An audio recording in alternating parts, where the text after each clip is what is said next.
شروع اللہ کا نام لے کر جو بڑا مہربان نہایت رحم والا ہے۔ یہ ایک سورہ ہے جس کو ہم نے نازل کیا اور اس کے احکام کو فرض کر دیا اور اس میں صاف صاف آیتیں نازل کی تاکہ تم یاد رکھو۔ بدکاری کرنے والی عورت اور بدکاری کرنے والا مرد جب ان کی بدکاری ثابت ہو جائے تو دونوں میں سے ہر ایک کو 100 درے مارو، اور اگر تم اللہ اور روز آخر پر ایمان رکھتے ہو تو اللہ کے قانون کو نافذ کرنے میں تمہیں ان پر ہرگز ترس نہ آئے، اور چاہیے کہ ان کی سزا کے وقت مسلمانوں کی ایک جماعت بھی موجود ہو۔ بدکار مرد تو بدکار یا مشرک عورت کے سوا کسی سے نکاح نہیں کرتا، اور بدکار عورت کو بھی بدکار یا مشرک مرد کے سوا اور کوئی نکاح میں نہیں لاتا، اور یہ یعنی بدکار عورت سے نکاح کرنا مومنوں پر حرام ہے۔ اور جو لوگ پرہیزگار عورتوں کو بدکاری کا عیب لگائیں اور اس پر 4 گواہ نہ لائیں تو ان کو 80 درے مارو، اور کبھی ان کی شہادت قبول نہ کرو، اور یہی بد کردار ہیں۔ ہاں، جو اس کے بعد توبہ کر لیں اور اپنی حالت سنوار لیں تو اللہ بھی بخشنے والا ہے، مہربان ہے۔ اور جو لوگ اپنی بیویوں پر بدکاری کی تہمت لگائیں اور خود ان کے سوا اور گواہ نہ ہوں تو ہر ایک کی شہادت یہ ہے کہ پہلے تو 4 بار اللہ کی قسم کھائے کہ بے شک وہ سچا ہے، اور 5ویں بار یہ کہے کہ اگر وہ جھوٹا ہو تو اس پر اللہ کی لعنت۔ اور عورت سے سزا کو یہ بات ٹال سکتی ہے کہ وہ پہلے 4 بار اللہ کی قسم کھائے کہ بے شک یہ جھوٹا ہے،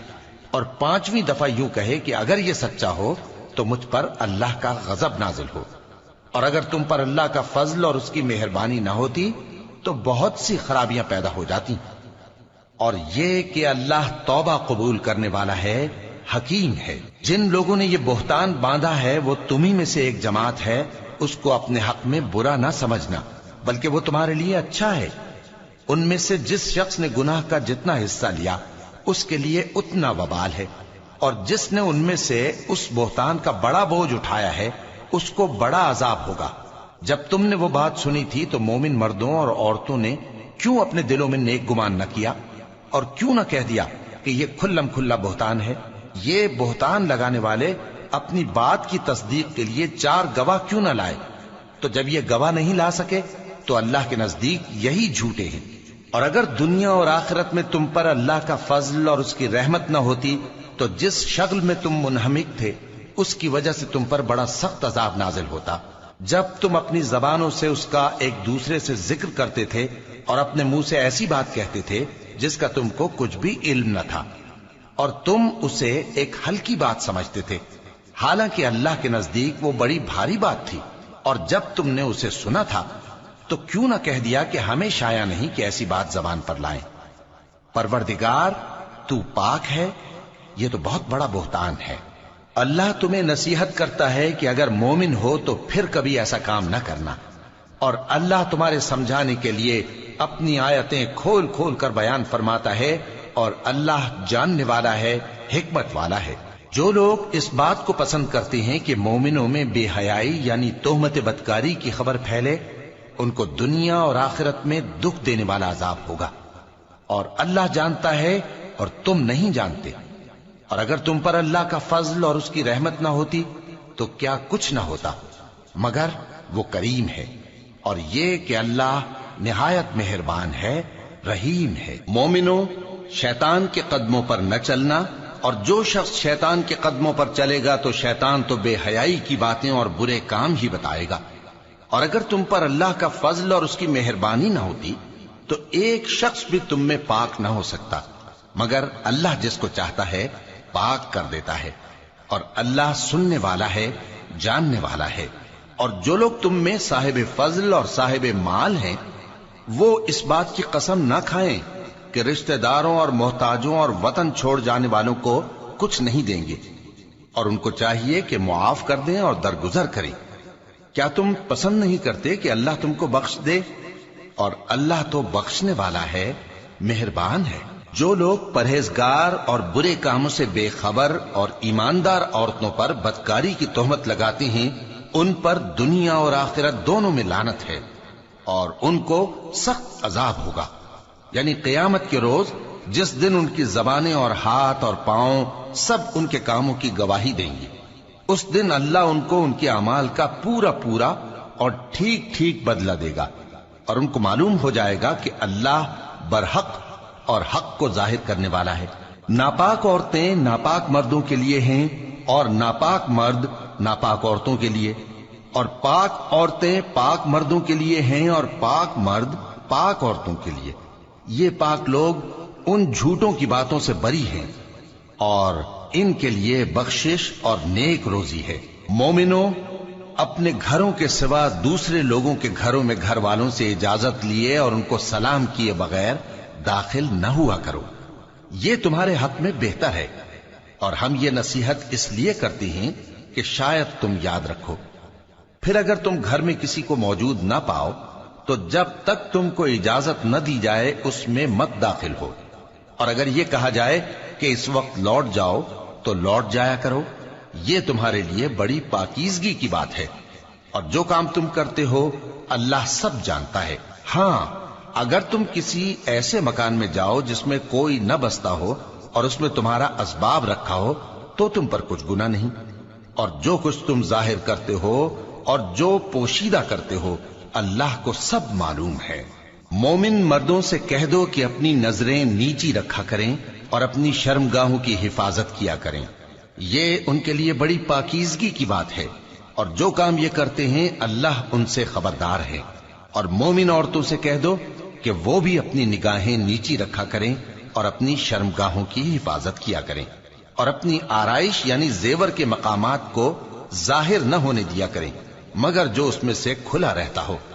اور اپنے سینوں پر اوڑھنیاں اوڑھے رہا کریں، اور اپنے خاوند اور باپ اور خسر اور بیٹوں اور خاوند کے بیٹوں اور بھائیوں اور بھتیجوں اور بھانجوں اور اپنی جیسی مومن عورتوں اور لونڈی غلاموں کے سوا نیز ان خدام کے جو عورتوں کی خواہش نہ رکھیں، یا ایسے لڑکوں کے جو عورتوں کے پردے کی چیزوں سے واقف نہ ہوں۔ غرض ان لوگوں کے سوا کسی پر اپنی زینت اور سنگھار کے مقامات کو ظاہر نہ ہونے دیں،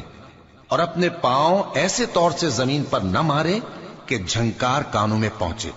اور ان کا پوشیدہ زیور معلوم ہو جائے۔ اور مومنوں، سب اللہ کے آگے توبہ کرو تاکہ فلاح پاؤ، اور اپنی قوم کی بیوہ عورتوں کے نکاح کر دیا کرو، اور اپنے غلاموں اور لونڈیوں کے بھی جو نیک ہوں نکاح کر دیا کرو۔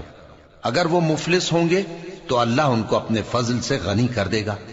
اور اللہ بہت وسعت والا ہے، سب کچھ جاننے والا ہے۔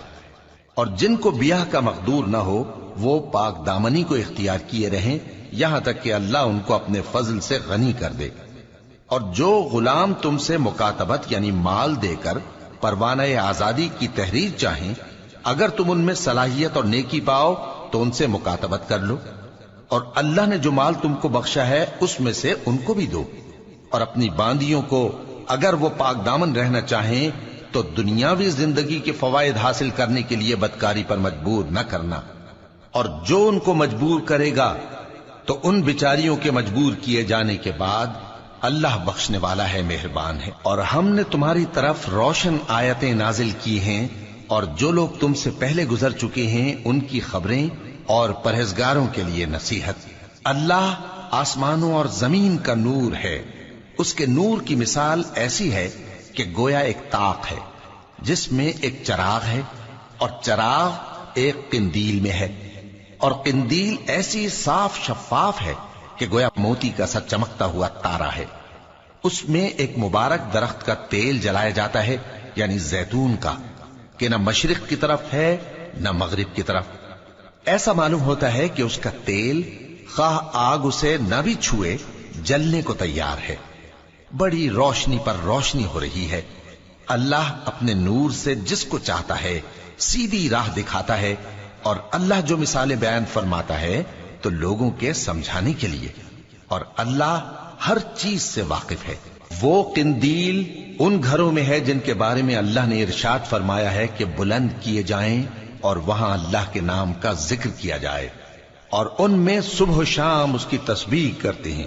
ایسے لوگ جن کو اللہ کے ذکر اور نماز پڑھنے اور زکوٰۃ دینے سے نہ سوداگری غافل کرتی ہے نہ خرید و فروخت، وہ اس دن سے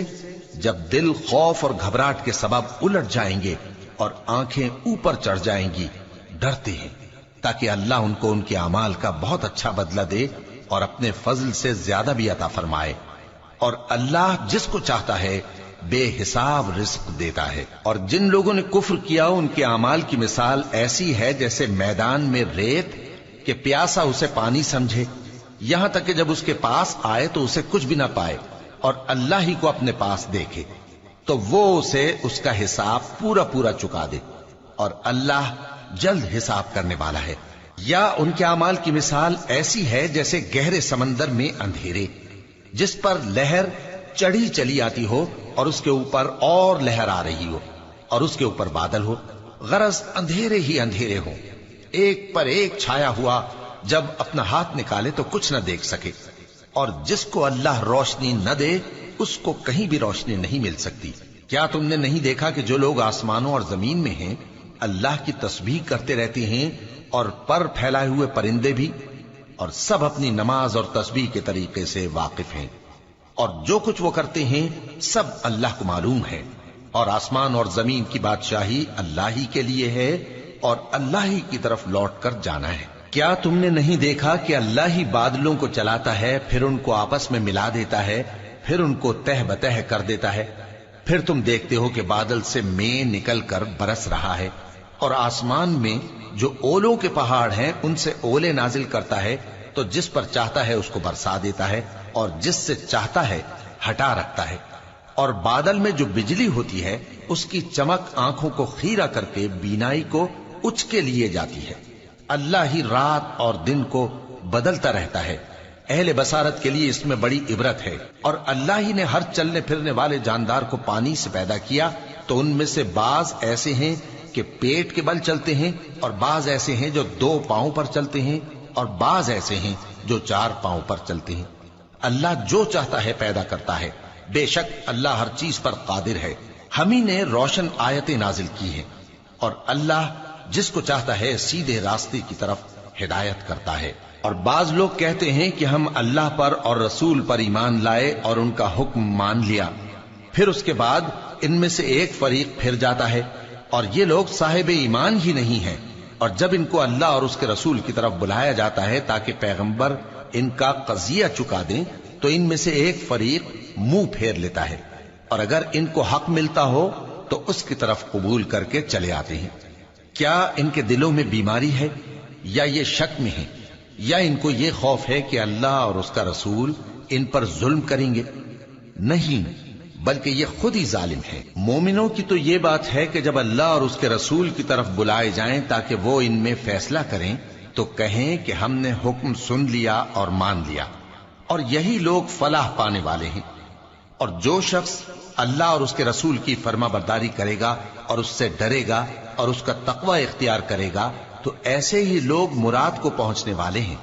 اور یہ اللہ کی سخت سخت قسمیں کھاتے ہیں کہ اگر تم ان کو حکم دو تو سب گھروں سے نکل کھڑے ہوں۔ کہہ دو کہ قسمیں مت کھاؤ، پسندیدہ فرما برداری درکار ہے، بے شک اللہ تمہارے سب اعمال سے خبردار ہے۔ کہہ دو کہ اللہ کی فرما برداری کرو اور رسول کے حکم پر چلو، اگر منہ موڑو گے تو رسول پر اس چیز کا ادا کرنا ہے جو ان کے ذمے ہے، اور تم پر اس چیز کا ادا کرنا ہے جو تمہارے ذمے ہے۔ اور اگر تم ان کے فرمان پر چلو گے تو سیدھا رستہ پالو گے، اور رسول کے ذمے تو صاف صاف پہنچا دینا ہے۔ جو لوگ تم میں سے ایمان لائے اور نیک کام کرتے رہے ان سے اللہ کا وعدہ ہے کہ ان کو ملک کا حاکم بنا دے گا، جیسا ان سے پہلے لوگوں کو حاکم بنایا تھا، اور ان کے دین کو جسے اس نے ان کے لیے پسند کیا ہے مستحکم و پائیدار کرے گا، اور خوف کے بعد ان کو امن بخشے گا۔ وہ میری عبادت کریں گے اور میرے ساتھ کسی چیز کو شریک نہ بنائیں گے، اور جو اس کے بعد کفر کرے تو ایسے ہی لوگ بد کردار ہیں۔ اور نماز پڑھتے رہو اور زکوٰۃ دیتے رہو اور پیغمبر کے فرمان پر چلتے رہو تاکہ تم پر رحمت کی جائے، اور ایسا خیال نہ کرنا کہ کافر لوگ ہم کو زمین میں مغلوب کر دیں گے، ان کا ٹھکانہ دوزخ ہے اور وہ بہت برا ٹھکانہ ہے۔ مومنوں، تمہارے باندی غلام اور جو بچے تم میں سے بلوغ کو نہیں پہنچے 3 دفعہ یعنی 3 اوقات میں تم سے اجازت لیا کریں، ایک تو نماز فجر سے پہلے، اور دوسرے گرمی کی دوپہر کو جب تم کپڑے اتار دیتے ہو، اور تیسرے عشاء کی نماز کے بعد۔ یہ 3 وقت تمہارے پردے کے ہیں، ان کے آگے پیچھے یعنی دوسرے وقتوں میں نہ تم پر کچھ گناہ ہے اور نہ ان پر کہ کام کاج کے لیے ایک دوسرے کے پاس آتے رہتے ہو۔ اس طرح اللہ اپنی آیتیں کھول کھول کر بیان فرماتا ہے، اور اللہ بڑا علم والا ہے، بڑا حکمت والا ہے۔ اور جب تمہارے لڑکے بالغ ہو جائیں تو ان کو بھی اسی طرح اجازت لینی چاہیے جس طرح ان سے اگلے یعنی بڑے آدمی اجازت حاصل کرتے رہے ہیں۔ اس طرح اللہ تم سے اپنی آیتیں کھول کھول کر بیان فرماتا ہے، اور اللہ جاننے والا ہے، حکمت والا ہے۔ اور بڑی عمر کی عورتیں جن کو نکاح کی توقع نہیں رہی اور وہ زائد کپڑے اتار کر سر ننگا کر لیا کریں تو ان پر کچھ گناہ نہیں، بشرطے کہ اپنی زینت کی چیزیں نہ ظاہر کریں، اور اگر اس سے بھی بچیں تو یہ ان کے حق میں بہتر ہے،